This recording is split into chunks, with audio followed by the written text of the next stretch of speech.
food systems has been underestimated in terms of what we can do about it, because it's a fact that, depending on how you calculate it, at least 20% and possibly up to 30% of total emissions come from food, from the farming system right up to our kitchens and our plates.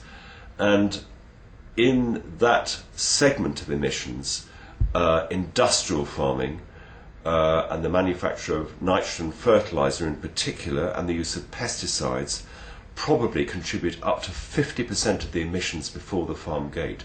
So if we can move away from highly industrialized farming systems which are using up to 10 calories of mainly fossil fuel energy to produce each calorie of food that we eat, to living within current solar energy input, this would be our goal for the future.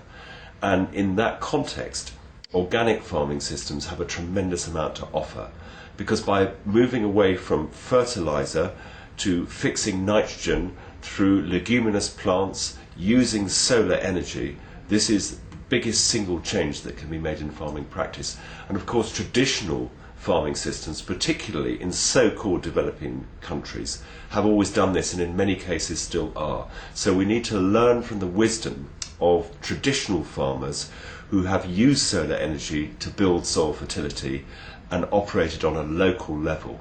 So really we are on the brink, I believe, of the end of the era of industrial farming, and the changes that we need to see over the next 10 to 15 years are probably the biggest that have been seen in agriculture since the Industrial Revolution. We need to switch from energy intensive systems to relocalized food systems with a much more diverse mix of cropping and a dependency mainly on primary products such as vegetables and cereals.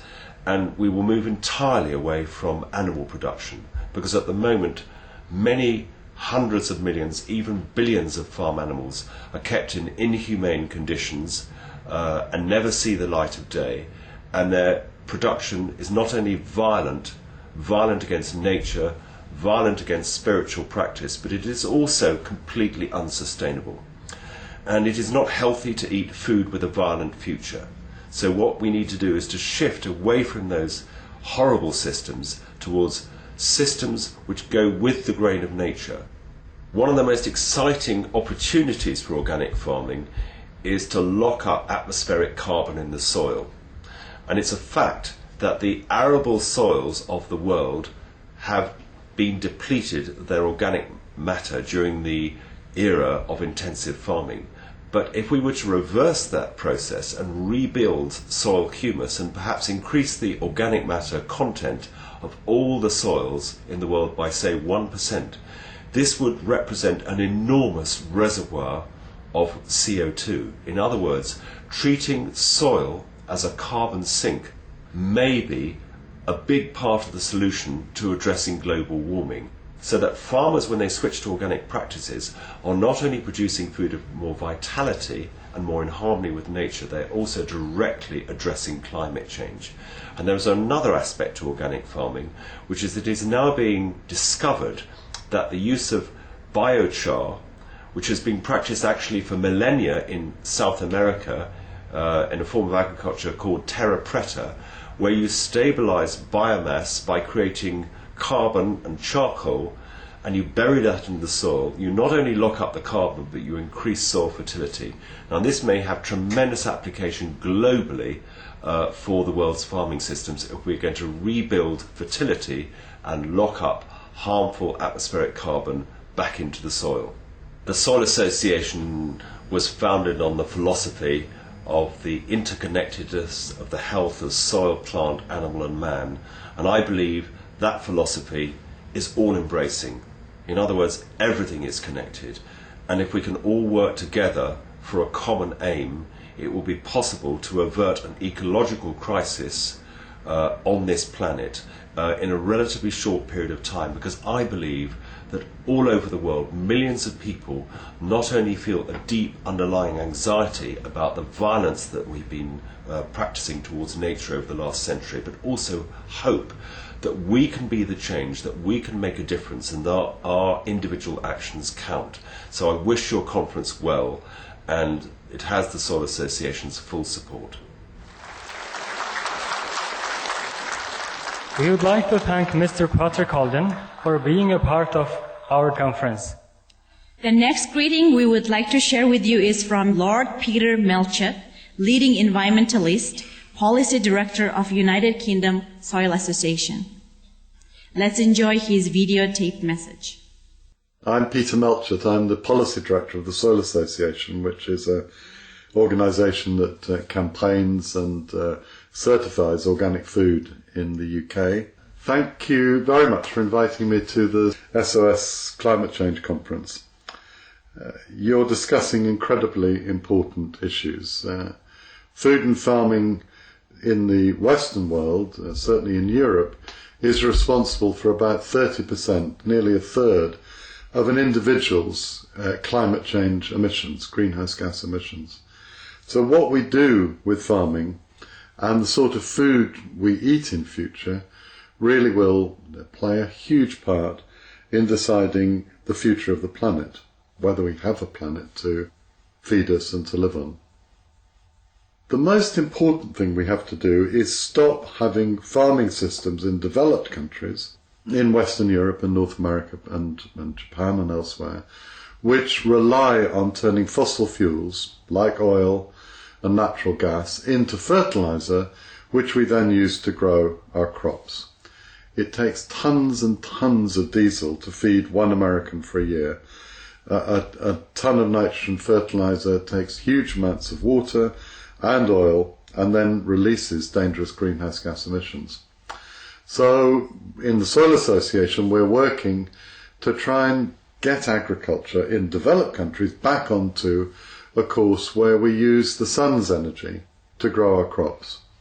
In many parts of the world that is what happens now, and a great danger for the planet is that countries in the southern hemisphere, in the east, will try and follow Western agriculture and become dependent on chemical inputs and oil-based fertilizer, just as that oil gets more and more expensive and scarcer.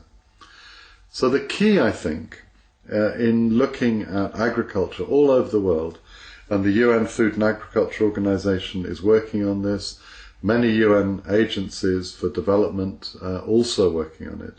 We have to feed ourselves using the sun's energy that's shining on us now, not the sun's energy that created coal and oil hundreds of thousands of years ago, because that's not sustainable. And that form of agriculture can easily feed the planet, and it can feed the planet even if population grows as predicted, depending on what we eat. In my country, in the UK, people eat very large quantities of meat, and in America even more, of course, and in other European countries, Germany, very heavy meat eaters. That meat is produced from cereals, grains and pulses, crops like soya. In the UK we use fodder peas and beans to feed animals protein to make them grow quickly. It's incredibly inefficient. We put hundreds of calories into chickens and cows to get 1 or 2 calories out for people to eat. So that's got to stop. We can't afford that sort of wasteful agriculture, nor the sort of wasteful agriculture which can leave half a crop on a farm because the carrots aren't the right shape, another problem we have in the West. And then we've released great quantities of cereals and pulses, grains for humans to eat rather than animals. So there is a way we can feed the world. We can do it using the sun's energy, using fertility put into the ground with crops that build nitrogen, and we can do it without destroying the planet. But we have to get a move on and start making these changes now. We appreciate Lord Peter Melchett for his substantive message. Up next, we have Mr. Yanagisawa, President of Japan-Mongolia Goodwill Association. Let's welcome his videotaped message. 地球環境問題で、大変な問題になっております。そして環境問題は一人一人が自分の足元からやらないとダメだと思っております。特に自然環境を大切にしなければなりません。